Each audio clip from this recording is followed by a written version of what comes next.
noches, bienvenidos a su programa Café de Nadie. El día de hoy nos acompaña nuestro panelista invitado, Edgar Neri Quevedo. Edgar, bienvenido. Gracias, Enrique. Y bueno, como siempre, el economista Octavio Navarrete Orjón. Buenas noches, Enrique Caballero. Edgar, buenas noches, Frank. Buenas noches. Buenas noches, auditorio. Y vamos a tener la presencia también de la caricatura de Frank, que ya lo tuvimos el martes hace 15 días y hoy está nuevamente con nosotros. Frank, muy buenas noches. Gracias por estar por aquí con nosotros. Gracias, Frank. Bueno, pues hay varios temas que vamos a tocar el día de hoy. El primero, ¿verdad?, es el problema de las manifestaciones postelectorales. Siguen existiendo ahorita las marchas del Yo Soy 132 y bueno, desgraciadamente, curiosamente en dos estados que gobierna no el PRI, sino gobierna el PAN y gobierna el PRD con Convergencia, bueno, en coalición, pero un militante de Convergencia, de esa coalición de izquierda que postuló Andrés Manuel, hubo problemas, hubo represión. Y sobre ese tema vamos a platicar. No sé si pudiéramos ver un video de lo que pasa de lo que sucedió en León, Guanajuato. Si lo ponemos en el aire, Nayeli, gracias.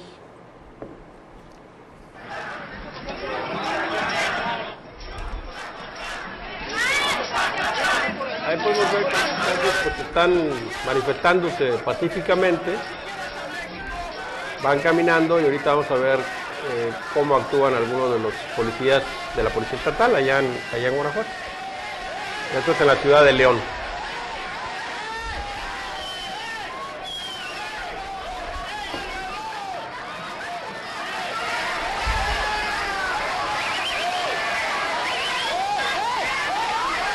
Este tipo de cosas no deberían de pasar, ¿verdad?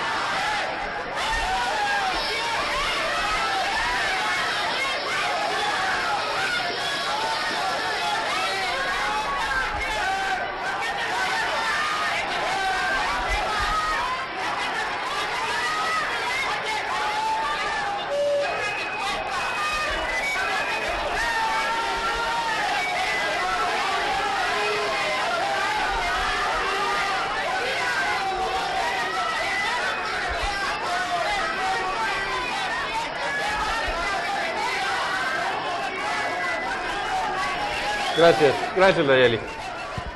En Oaxaca, gases lacrimógenos, disparos al aire, y ese es el reporte que tenemos. ¿Qué opinas del tema, Edgar? Mal, yo creo que no se puede atacar primero a la libertad de expresión así, se victimiza el movimiento sin duda. Creo que no podemos permitirnos, afortunadamente actualmente existen medios, existen muchas maneras, ¿no?, de saber qué fue lo que ocurrió, y sin duda toda la condena hacia estos gobiernos pues va a ser importante, ¿no? Aquí lo curioso es que en Oaxaca, por ejemplo, que es un gobierno emanado de la izquierda, de la coalición, bueno, hubo disparos al aire y hubo gases lacrimógenos. O sea, eso es increíble. Sí, la verdad es algo que no se me hace fácil de digerir. ¿Cómo ves esto, Octavio? Parece que hay alguien interesado también en mover más allá de la impugnación a Enrique Peña Nieto, que está en su curso legal de mover algunos acontecimientos. Me parece raro. Aquí veo a unos muchachos manifestándose pacíficamente, un contingente pequeño, por cierto, lo que le da más validez a la protesta en estos casos, un exceso de policías, que la policía en los casos de manifestaciones pacíficas es esencialmente, sobre todo cuando son pequeñas, para que no los agreda alguien que está en contra de ellos, que pudiera estar en contra de ellos el público, y les aviente una pedrada. Para eso es la policía, para cuidar a quien se manifiesta pacíficamente. Aquí fue al revés. Yo no veo que esa niña, la primera que subieron a la camioneta, hiciera nada. De pronto le están zorrajando contra la portezuela de la patrulla, y hay que esperar una radicalización y un ascenso del movimiento de masas. Acuérdense que el movimiento del 68 surgió un 26 de julio de ese año, por una represión un poco mayor que esta, una escaramuza entre preparatorianos no preparatorianos, los del IPN, los que iban a la vocacional, y granaderos cerca del casco de Santo Tomás, que se generalizó después. Fue un movimiento que duró 3 meses apenas, desde del 26 de julio al 2 de octubre aproximadamente. Pero fue un movimiento tan profundo que en los 3 meses que duró, transformó todo lo que tocó a su paso a nivel nacional. Lo que sí esperemos no tener otro 2 de octubre, ¿no? No, por supuesto que no, no puede haberlo, ¿no? Jamás. Yo creo que ya no en nuestro país. Hay algo interesante sobre la reforma política que se dio en estos últimos días, que ya fue aprobado por los 18 estados, de la no necesidad de que la toma de posesión se haga en el Congreso. Creo que eso va a despresurizar un poco el ambiente alrededor de la toma de posesión. Correcto. En el caso de que el dictamen, ¿verdad?, del tribunal sea favorable a que Peña Nieto es el presidente. ¿Sí? Ya puede tomar protesta en un recinto alterno y puede tomar protesta también ante el presidente del... O la Suprema Corte o un juez, incluso. Si no hay Suprema Corte, un juez puede tomarle protesta a quien sea electo. Lo que sí, bueno, estamos hablando de distorsiones, una sociedad, un régimen no puede tener distorsiones, digamos, en la economía, y tampoco puede tener demasiadas distorsiones a nivel político. Entonces ya tenemos en el país demasiadas distorsiones. Apunto una: Televisa, su principal público está en las ciudades. Sí. Las principales ciudades despedazaron al PRI en esta elección que acaba de pasar.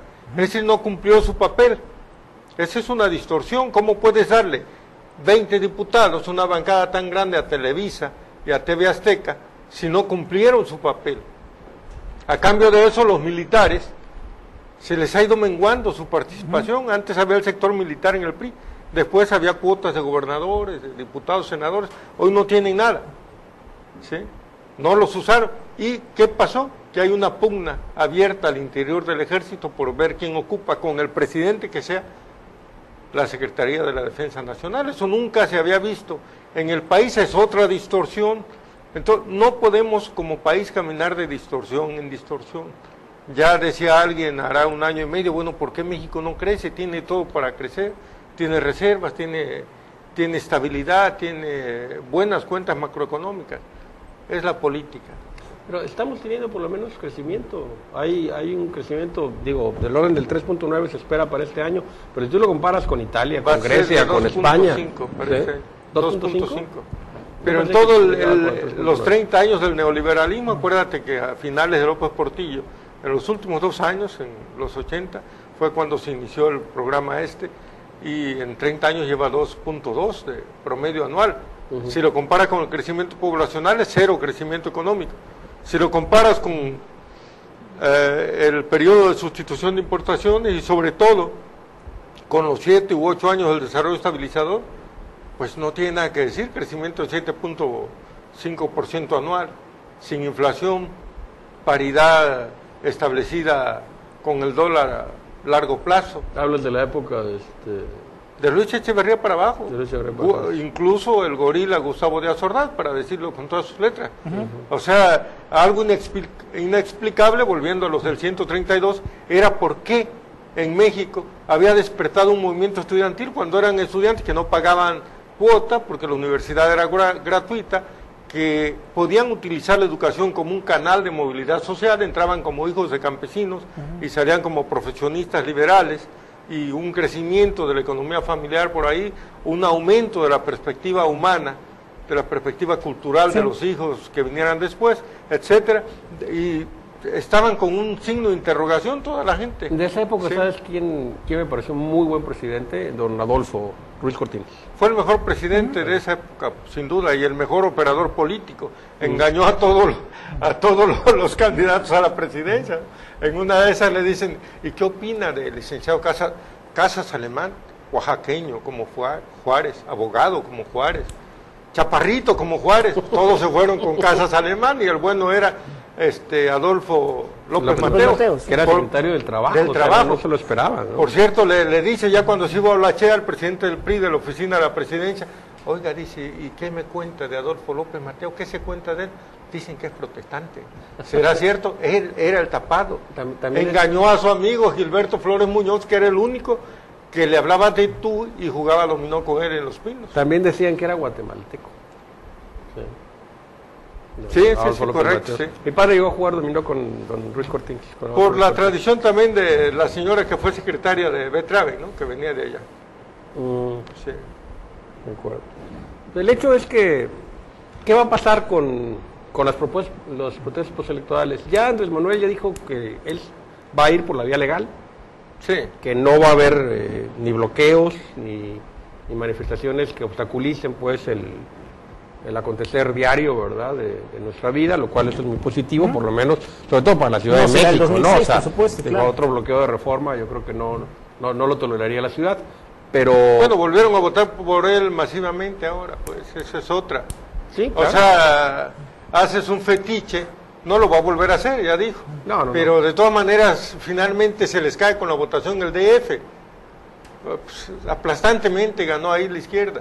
Entonces no afectó al bloqueo, al consenso que hay en la ciudad, ¿no? Sí. Más bien lo usó la televisión para decirle a quien no tiene carro de una sierra donde ganó Enrique Peña Nieto que el bloqueo, a ellos le pegaron. Sí, también eso. Eso es una... Pero sí pegó, ¿eh? Mira, por ejemplo, en Oaxaca, en 2006, el movimiento de los maestros, que culmina con el bloqueo del Zócalo de la ciudad de Oaxaca, durante meses, destruyó la economía de la gente que vivía cerca del centro. En el centro, Bueno, claro. vamos a irnos a una pausa y seguiremos con otros temas aquí en su Café de Nadie. No le cambie de canal.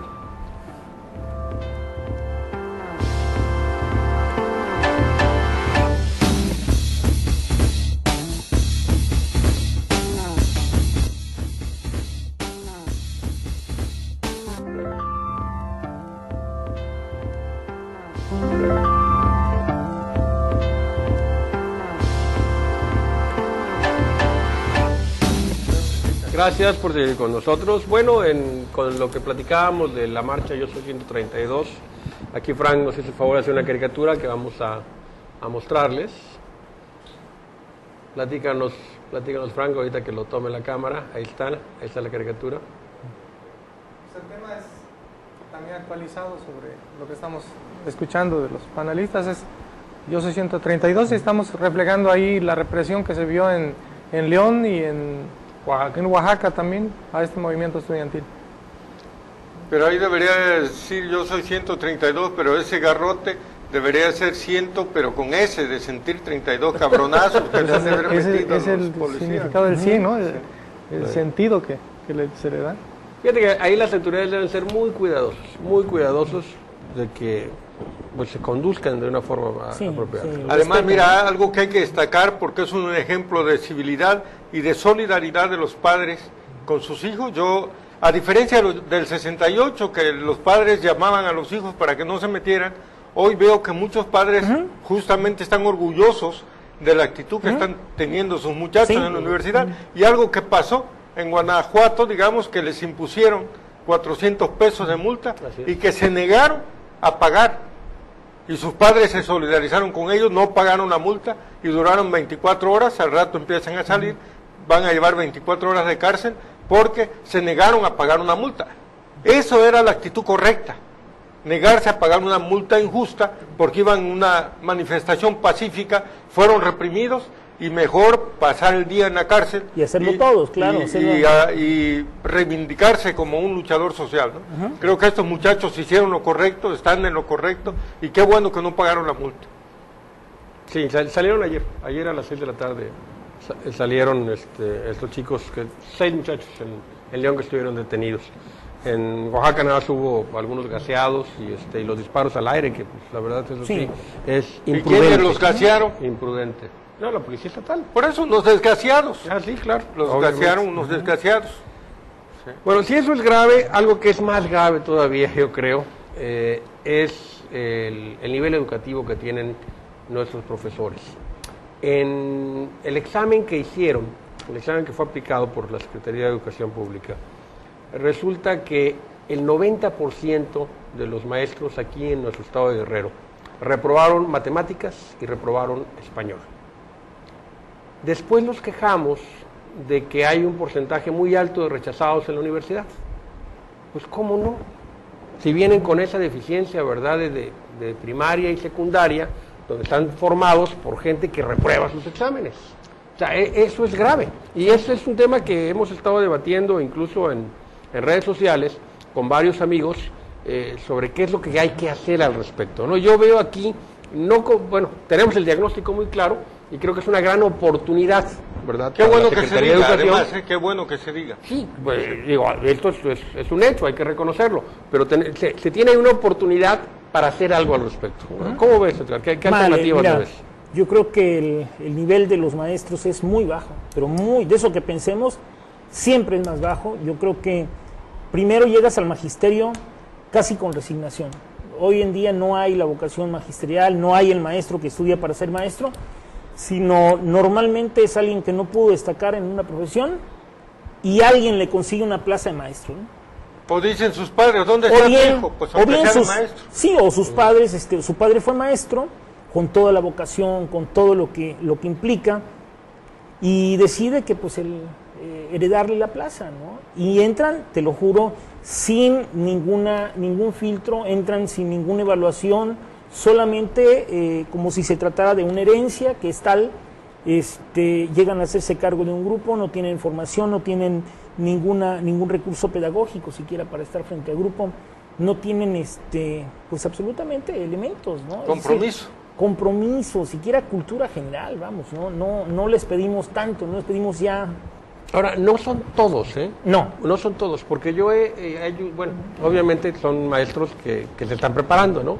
Yo he ayudado a algunos maestros que están haciendo su maestría, me ha ayudado a prepararlos en algunos temas, y hay gente brillante, ¿no? Eso pero Enrique, hay que decirlo. Bueno, esos son los que no están frente a grupo, fíjate. No, bueno, en este caso sí, yo tuve una maestra que sí estaba ahí. Sí, pero en cuanto empiezan a subir de nivel los maestros, salen del grupo, suben de escalafón y se van o a alguna comisión o a hacerse cargo de un área o alguna, es decir, finalmente los que están frente al grupo sí pertenecen a esa mayoría, por desgracia, porque en cuanto más capacitación magisterial tienes, vienes a ocupar ciertos puestos. Entonces quienes se quedan ahí, es casi un castigo estar frente al grupo para los maestros, es casi un castigo. Es decir, la gente más el otro capacitada, 10 o 12% que aprobó es de subdirector para arriba. Así es. Entonces el que está frente al grupo es los jefes de 90%. enseñanza, sí, los jefes de enseñanza, ¿no? Que tienen un buen nivel, no son, o son los más capacitados, no están frente a grupo. El problema es la educación que están recibiendo los hijos, ¿no? Ahora, ¿en qué materias? Sí, español y matemáticas son las dos materias claves para el futuro. Sí, sin español, ¿cómo puedes leer? ¿Cómo puedes comunicarte en el mundo de Internet, por ejemplo? ¿no? Sí. Y sin matemáticas, ¿cómo? Ya no pongamos el asunto del maestro, pongamos el asunto del alumno. Sin matemáticas no hay física. Sin física no hay electrónica. Sin electrónica no hay banda ancha. No hay lógica. Sin banda ancha no hay lógica, no hay internet, no hay nada. Lógica, son matemáticas, ¿no? Es elemental. Las matemáticas te ayudan a pensar. O Correcto, sea, alguien que tenga capacidad aritmética y matemática te ayuda pues a desarrollar, a resolver problemas. Y si aparte lo puedes expresar, o sea, razonar, ¿no? Sí, son las dos básicas, de hecho, ¿no? Todo lo demás es aleatorio, es aledaño a estas dos formaciones básicas de todo ser humano. Sí, fortalece el conocimiento, pero sí tiene razón, lo básico es matemática y español, y que una cifra tan grande haya dado reprobatorio, sí indica que es un foco rojo, ¿no? Es un foco de alerta, y yo estoy seguro, ¿verdad?, que se va a hacer algo. Incluso una iniciativa muy interesante del gobernador Ángel Aguirre es la revisión de las carreras que se están ofertando en este momento.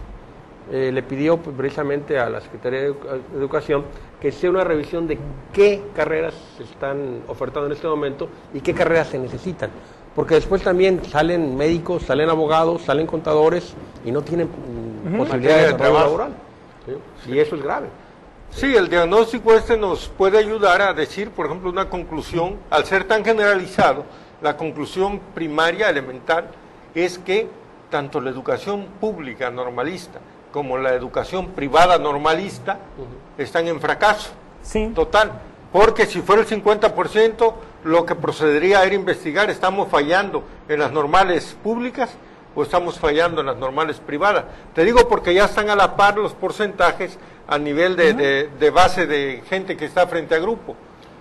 Tengo un amigo en redes sociales que el día de ayer comentábamos el tema y decía, Alfredo López, decía, dice, es que ellos hacen como que si les enseñan y los muchachos hacen como que si aprenden y después los pasan. Pero la sociedad lo hace como que si les pagan. El problema, sí se les paga, obviamente. Por eso pues no hace la sociedad como que se les paga. Se les dan hasta más días de aguinaldo. Después el problema es que salen con una formación deficiente los muchachos y bueno, su primer filtro, su primer enfrentamiento con la realidad, independientemente del campo laboral, es entrar a la universidad. Aunque quieran entrar aquí a la Universidad Autónoma de Guerrero, ya no digamos si quieren entrar a una universidad privada que te va a meter muchos más filtros. Pero aparte si abres la universidad, como ha sido que la abras, entonces después se refleja en universidad un problema que viene desde muy abajo, porque además de la primaria todos egresan, todos egresan. Entonces es una presión que se va a reflejar después en los niveles superiores. Dicen, che, universidad acepta todos, son los que me dan y me los dan certificados, que pasaron, que aprobaron, que cumplieron. Claro, me lo certifican maestros como estos. Por eso yo creo que el filtro de la universidad sí es importante. Ahora sí que es selección natural. O sea, tú tienes que poner filtros y en el momento que el muchacho no pueda pasar, que hasta ahí llegó, hay que orientarlo hacia una carrera técnica, hay que orientarlo hacia otra actividad, pero no arriesgarnos a tener un médico mal formado, a tener un abogado mal formado, a tener un ingeniero agrónomo que no tenga una capacidad profesional apropiada. Aunque no hay, y hay que decirlo, no hay rigor académico tampoco. Es decir, no hay por ejemplo, en las universidades privadas, no hay realmente, por ejemplo, extensión universitaria. ¿Qué debiera ser extensión universitaria? Aquí nada más es presentación de libros que no editan,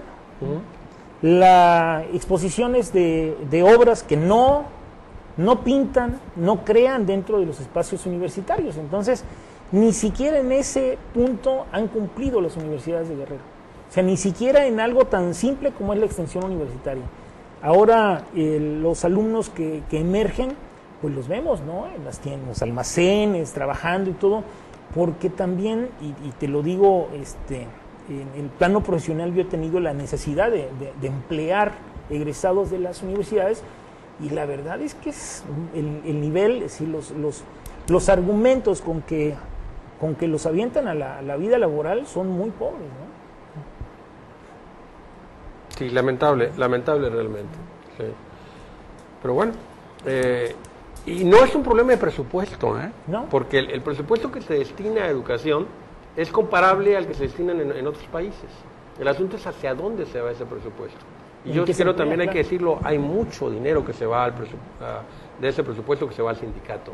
¿Sí? Y que ahí es algo que hay que revisar, ¿no? Al sindicato y a muchas cosas. Pero esa obligatoriedad de que tú eres maestro y ya a fuerzas ya eres miembro del sindicato, y a fuerzas te descuentan tu cuota. Y a fuerza tienes de dirigente vitalicia, el Bester Gordillo. Bueno, te decía de la política. O sea, un maestro, un profesor que tenga un dirigente vitalicio o dirigente vitalicio como el Bester Gordillo, ¿qué te puedes esperar? O sea, se han sido incapaces de dirigir correctamente su sindicato, ¿qué te puedes esperar? Todo empieza por la política. Un país que no respeta su voto es un país que no va a crecer. Es un país donde no va a haber un aumento de la productividad porque va a haber cinismo. Entonces el trabajador dice, tú haces como que me paga, yo hago como que trabajo, tú haces como que respetas mi voto, yo hago como que te cobro por otras vías, y nos estamos instalando ya en un cinismo social muy grande. No le cambie de canal, vamos a seguir con otros temas aquí en su Café de Nadie.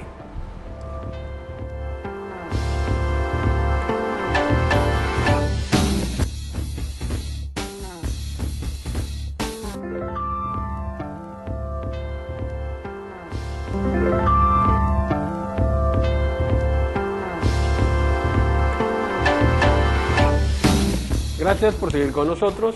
Bueno, hace unos días una tragedia lamentable se vivió en los Estados Unidos de Norteamérica, en nuestro vecino país del norte, específicamente en Aurora, Colorado, cuando la gran mayoría de los adolescentes, de las familias, estaban esperando el estreno de una de las películas más esperadas en el verano, que es la tercera serie de Batman.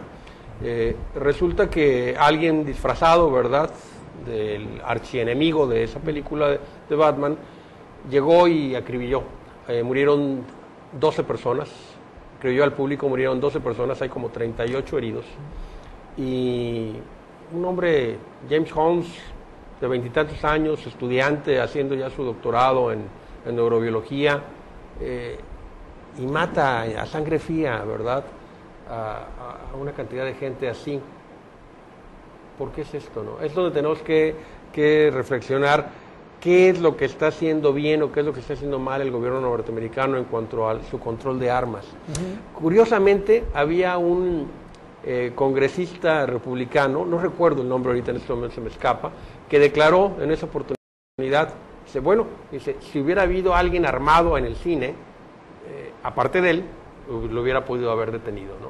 Entonces quieren regresar a la ley del salvaje oeste, ¿no? Claro. Sí, y pues yo creo que esa no es la forma. No sé, Octavio, ¿qué nos quieras comentar al respecto? Lo decíamos la vez pasada en relación a los acontecimientos mexicanos, estos crímenes, esta cadena inmensa de sangre, esta orgía de sangre que ha habido en el país. Lo decíamos con estas palabras. No nos sorprendamos dentro de 30, 35 años, 25, cuando aparezcan crímenes sin causa aparente, por todas las secuelas de lo que ha sido la sociedad en esos tiempos. Es decir, los gringos no ven ahorita lo de las guerras, lo de la excesiva exposición de los niños y adolescentes a crímenes. Un niño cuando llega a la escuela primaria en Estados Unidos, cuando pone un pie en el salón de clases, ha visto 5,000 muertes violentas en la televisión. ¿Sí? Entonces, no puedes esperar sino conductas de esta aparentemente irracionales de un señor que estudia un doctorado en neurobiología, ¿no? Y que de pronto se disfraza del guasón, se pinta el pelo, por cierto, le están tomando la declaración hace rato con el pelo pintado todavía, ¿no?, de naranja, a lo mejor es del Movimiento Ciudadano, ¿no? Entonces, y eso es lo que hay en el fondo, la explicación. Eso aparentemente es inexplicable, pero en el fondo hay una sociedad degradada por tanta guerra, por tanta invasión, por tanto consumo irracional de alcohol y de algunas drogas, y mucha permisibilidad. El tipo compró las armas en la esquina de su casa, va a la armería, llega, le piden una carta de su abuelita o de su papá, o un permiso de la Secretaría de la Defensa. No, llega, compra sus armas, esta me gusta. Le salió barato porque el R-15 se le trabó. Así es. Si no se le traba, llevaba otros 2 cargadores bien llenos. Entonces, estaríamos lamentando una tragedia 5 veces mayor, tal vez. En su departamento tenía miles de cartuchos útiles. Él llevaba 150, te llevaba un R-15, que es utilizado por las Fuerzas Armadas de los Estados Unidos, el rifle oficial, ¿verdad? Un arma automática muy poderosa. Y llevaba también pistolas, que fueron las que finalmente utilizó. O sea, empieza a disparar con el R-15, se encasquilla o se traba, y después utiliza la pistola. Michael Moore hace una película que se llama Masacre en Columbine. Es un muy buen estudio sobre las armas, porque mientras en Estados Unidos han ocurrido muchas muertes, en la parte de Canadá, donde tienen acceso también a armas, no. Lo referían para quienes han estado diciendo que la televisión, los videojuegos y todo, bueno, los japoneses son los maestros en eso de los videojuegos, ¿no? Cosas violentas. No afecta. No hay tal afectación. Es decir, la sociedad estadounidense algo tiene que está generando estos psicópatas, estos asesinos en serie o asesinos masivos, ¿no?, que hacen asesinatos masivos. Hay 2 noticias de jóvenes, no solo esa. El hijo de Sylvester Stallone muere por una sobredosis en su departamento. Es decir, algo está haciendo esa sociedad para generar este tipo de conducta, ¿no? Lamentable también el hecho. Pero los asesinos de este tipo, o sea, los asesinos que son asesinos que buscan la notoriedad, no necesariamente es por problemas de drogadicción, ¿eh? O sea, algo anda mal, pues. Algo está funcionando mal ahí en esa cabeza. Es un problema de síntesis de algún neurotransmisor. De repente empiezan a producir neurotransmisores que son semejantes a la ditilamida del ácido lisérgico, al LSD. A partir de mañana te instalas como defensor médico de Holmes en No, en la corte de Aurora, Bueno, Enrique. es que te voy a decir una cosa. Tienes razón, eso es obvio que alguien que mata a 12 gentes, porque sí, está loco. Digo, Sí, eso tiene algo, claro, nada no le hay hicieron, rencor, no los nada le conocía, hicieron, no, no los conocía. Eso No, también. aparte no es, porque también fue calificado, Fernando Belauzarán, el secretario de Acción Política del PRD Nacional, lo calificó como un acto de terrorismo. No es terrorismo. Es un homicidio despiadado, pero no es terrorismo, porque no está buscando una reivindicación política. Algo que tenga O que ver llamar con la atención movimiento, sobre no. un tema. ¿Sí? Incluso, al parecer, ahora había una mayor frecuencia o incidencia de grupos hispanos. Llegaron incluso también que algunos de los afectados, de los heridos, había guerrerenses, pero no tengo ya la información exacta. Pero sí hubo comunicación de RTG, específicamente del noticiero Medios al Mediodía, con algunas de las gentes que estuvieron en el cine, incluso comentaron los tweets que estaban emitiendo por Twitter en ese momento. Una buena noticia es que el día de ayer nació ya un bebé de una mujer que se salva, que estaba ahí, una mujer embarazada que se salva, y también un bebé desgraciadamente un bebé de meses también sí falleció. Sí. Y bueno, algo hay que hacer, ¿no? Yo creo que el problema es que el recurso, ¿verdad?, de los fabricantes de armas es fuerte, apoya muy fuertemente al Partido Republicano, y pues la Y a presencia muchos demócratas en campaña. también, pero sobre todo al Partido Republicano, y bueno, pues la presencia que tienen en las cámaras impide, ¿verdad?, de que pueda haber una reforma, mayor regulación, ¿no? una mayor regulación a ese respecto. O sea, las regulaciones que de repente aprueban son de risa, ¿no? O sea, no puedes comprar bazucas, ¿no? Pero Un rifle tanque. automático, sí, puedes comprar un tanque. Sí, incluso la película de Michael Moore inicia donde va a abrir una cuenta a un banco y le regalan un rifle. Le regalan un rifle. Esa es la promoción que tiene, digamos, el banco. Entonces, Para que se divierta. de eso se ríen, de eso se ríe el... Es que bueno, ellos, en el espíritu de ellos es que dicen que tú tienes derecho a tener el arma, ¿sí? Si lo ves desde ese punto de vista de los derechos individuales, pudiera ser, pero una permisividad absoluta te produce este tipo de problemas. Esto es lo que sucede, ¿no? Y algo hay que hacer para evitarlo, para controlarlo, porque si no, vamos a ver más situaciones como esta, se van a seguir dando. Hace poco, en Colorado, hace unos años, también hubo otro evento semejante, y bueno, digo, el número de muertos, pues se mueren más en accidentes, eso es ok, estoy de acuerdo, ¿no?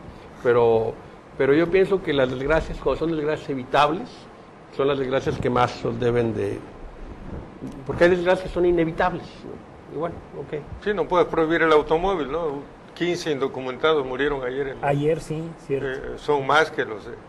Pero vaya, esos van buscando el sueño americano, buscando la vida, buscando una forma honrada de trabajar y encuentran la muerte, ¿no? Pero estos van al cine y de pronto te topas ahí con alguien que está tirando balazos y con pistolas o rifles de verdad. Increíble. Hubo gente que pensaba que era parte de la película, ¿sí? De hecho, hay un chiste cruel que dice que la gente se muere por Brett Bartman. Yo sí quiero ver eso. El director está deshecho, me dicen. No, pues cómo no, digo, o sea, porque obviamente le va a pegar y la gente asocia, o sea, la gente ya... Batman, esta tercera edición está marcada de por vida que la gente lo asocie con la masacre de Aurora. Cuando era una película, tengo entendido que incluso puede ser candidata para ser nominada a varios premios Oscar, y ojalá que ahí se dé esto y que los premios Oscar en un momento dado puedan revertir esta imagen. Está Frank ahí trabajando en una caricatura al respecto precisamente, y ahorita ya está en sus últimos trazos. Vamos a verla, ¿sí?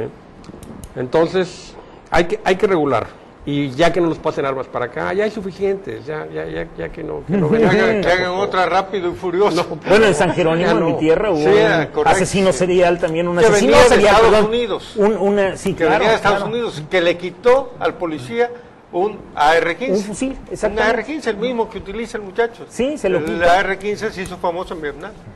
Sí. ¿Ya era un asesino serial? No, un asesino colectivo también. Es Ah. decir, este Mató a muchacho quita el... Van a aprenderlo, tengo entendido que van a aprenderlo, y sin ninguna instrucción de policía, se enfrenta con él le quita el fusil, mata al policía y empieza a matar, no sé si fueron 11 personas, empieza a 9. recorrer La población. el pueblo, mata a un doctor, dispara a varios, entonces, bueno, hace una matazón ahí en mi pueblo. Ah, ya. Entonces, bueno, también te digo, no Mata a José somos Manuel ajenos. del Río y a su esposa, Así el es, sí. veterinario. Es lamentable, definitivamente. Sí, son hechos que deben indicar algo, ¿no? Algo deben indicar. Los jóvenes, algo está pasando, ¿no? Con ellos. Ese señor venía de Estados Unidos. Sí estuvo un tiempo en Estados Unidos. Estuvo allá, sí. Lo mataron por el río, por ahí lo topó la patrulla. Que Sí, la patrulla siguiendo y lo mató. Luego no querían enterrarlo, la gente vengativa, pero alguien se compadeció y lo enterraron por ahí. Son cosas Su que mamá se tuvo que ir del pueblo por el señalamiento, ¿no? Claro. Es una sociedad tan pacífica como San Jerónimo, que se distingue precisamente por su respeto a las normas, y ocurre eso. Pues sí, eso. ¿Tenemos ya la caricatura o después de la pausa? A ver, ¿la vemos? ¿Sí?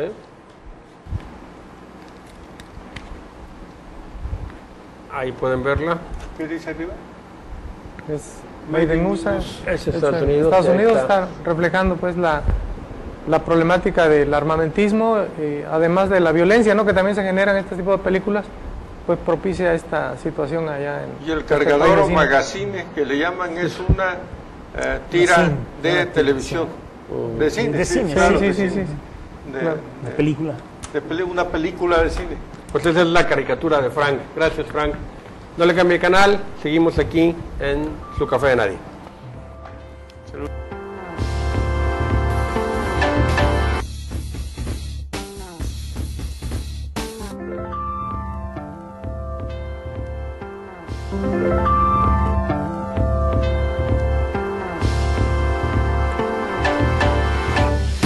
Gracias por seguir con nosotros. Bueno, una de las noticias del día de ayer importantes es que el gobernador Ángel Aguirre da respuesta ya a esa ausencia precisamente de la región de Tierra Caliente en el diálogo cumbre por la convivencia y por la paz, y ya tuvo una reunión físicamente allá en Tierra Caliente, bueno, varias reuniones de hecho en varios municipios de Tierra Caliente, y creo que esto es importante. Javier Molé está por allá y fueron aparte, pues obviamente todos los secretarios de Estado y algunos otros funcionarios estuvieron por allá con Ángel Aguirre el día de ayer, y bueno, creo que eso es positivo, Bueno, ¿no? claro. Ojalá que de veras hay que rescatar y restablecer el tejido social en esa zona, porque Sí, una zona muy lastimada. es grave que la gente ni siquiera quiera hablar, ¿no? Ujú.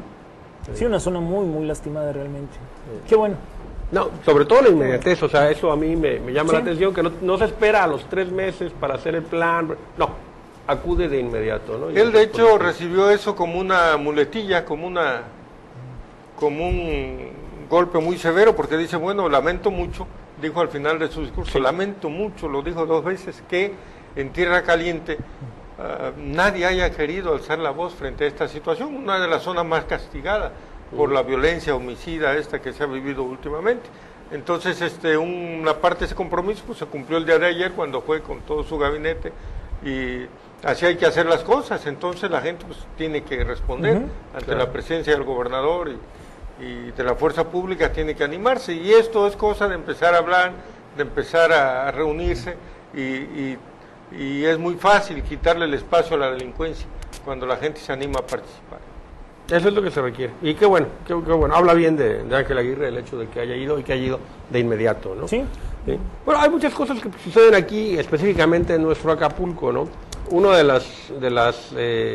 lo que sufren los turistas que llegan por acá, pues son esos vendedores ambulantes. Y no hablo nada más del vendedor ambulante de la playa, sino hablo también del vendedor ambulante de los espacios públicos, ¿verdad? Sí. Como el Zócalo de la ciudad, como la avenida costera, y pues vía pública como que está ausente. No sé si están preocupados porque ya se van o qué es lo que sucede, pero yo no veo una disposición, ¿verdad?, de atacar ese problema.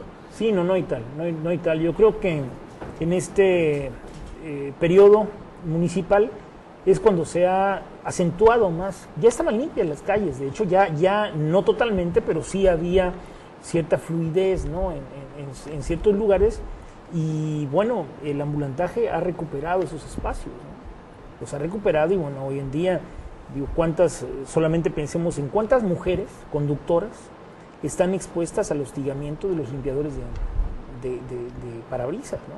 Que esa es la parte también lastimosa de toda esta situación y que sin duda va formando una imagen negativa para el puerto, ¿no? Como destino turístico.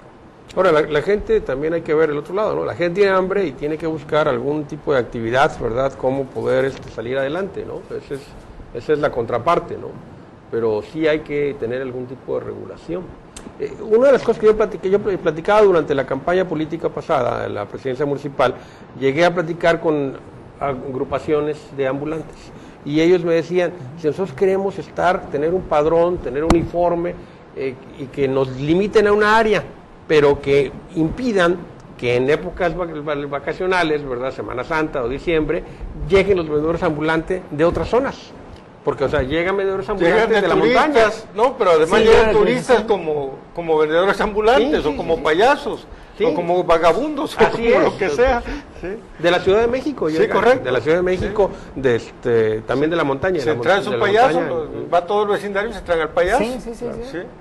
Entonces, bueno, sí, tiene razón, o sea, hay que regular esto, ¿no? Eso es importante. Hay un movimiento en redes sociales también, el preguntarse si las calandrias en Acapulco, y fíjense la lógica, ¿no?, son dignas, son útiles y aportan algo al puerto, por todo el problema que trae el maltrato animal, la forma en que conducen, etcétera, etcétera. Y creo que antes tenía el problema incluso del excremento, pero en el trienio de Juan Salgado Tenorio, César Varela, Manuel Añorbe y Ana María Castilleja, se hizo la reglamentación para que les pusieran algo donde fueran recién hubieran recolectando los desechos, el excremento. No sé, yo siento que es una tradición, ¿no?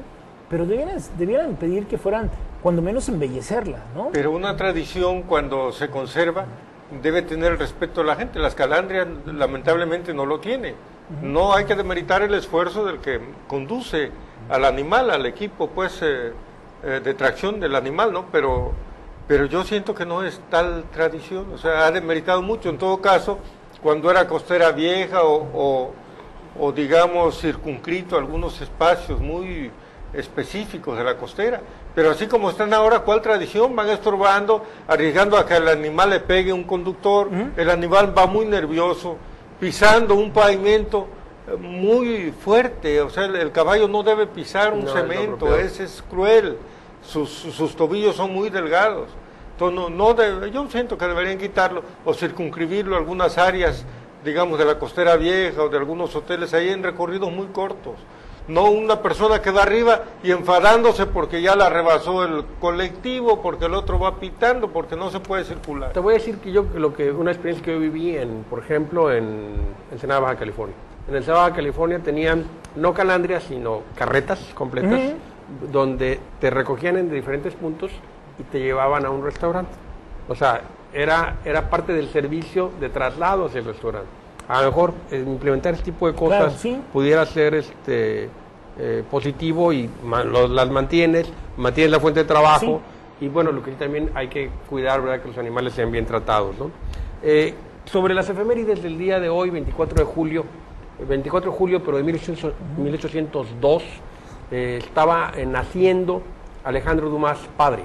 Alejandro Dumas padre es el autor francés más prolífico del siglo XIX, más de 300 obras, y entre teatro, novela histórica, novela de aventuras, biografías. La verdad que fue una gente muy capaz, ¿verdad? Yo se le conoce por tres obras, ¿no?, esencialmente, ¿no? Las más famosas. Sí, Los Tres Mosqueteros, 20 años después, y El Conde de Montecristo. Sí. Sí. Acabo yo de terminar de leer El Vizconde de Bragelonne, que es la tercera de la serie, de la saga, sí, de la saga de Los Tres Mosqueteros, muy buena, pero también tiene, por ejemplo, La Reina Margot, el tulipán negro. Sí. Y de las acaban incluso en 2005 acaban de rescatar una de sus obras y la acaban de publicar, que trata precisamente de la época napoleónica. Y en biografías, bueno, tiene la biografía de Napoleón, tiene la biografía de los Estuardo, tiene la biografía de Julio César. Sí. O sea, es un hombre muy prolífico, la verdad. Sí. Creo que la literatura francesa, el Alejandro Dumas es esa literatura francesa lo que William Shakespeare es a la lectura inglesa. Sí. O sea, Y Cervantes al castellano, sí, por claro. supuesto. Sí, claro. Y bueno, un gran hombre que nació un 24 de julio, pero de 1802. ¿Tú cuál has leído, Octavio? Los tres esos, nada más. Sí. El Conde de Montecristo, 20 años después, y los tres mosqueteros. Léete la biografía de Julio César. Voy a conseguir. Ahí la tengo. Bueno, me la Ahí la prestas. tengo, te la regalo en De Julio ebook, César he en leído una electrónico. biografía, no recuerdo de quién, un ruso creo, y otra del que escribió la biografía de Cicerón, Ujú. de Marco Tulio Cicerón. Entonces ahí salen, prácticamente vivieron juntos. Es la biografía de Cicerón, de Lucio Sergio Catilina Ujú. y de Julio César. Sí, pues eran contemporáneos. Eran contemporáneos, vivían en el mismo vecindario. Se crearon juntos, eran como los Salinas con Manuel Camacho, más o menos. Después la vida los separó. Sí, totalmente, ¿eh? A lo mejor los vuelve a juntar, no hay que desesperarse. Totalmente, sí. Bueno, pues yo quisiera agradecer la presencia, ¿verdad?, de Edgar aquí con nosotros. Gracias, Edgar, gracias, muchas gracias. esta es tu casa, estás Gracias. cordialmente invitado a que regreses. Y bueno, obviamente, pues Edgar es el editor, ¿verdad?, que produce esta revista, ¿verdad?, de 99 grados, que hoy trae aquí a Claudia Walton, que va a ser la titular del DIF. Es un nombramiento pues anticipado, ¿verdad?, eso ya se sabía. Sí.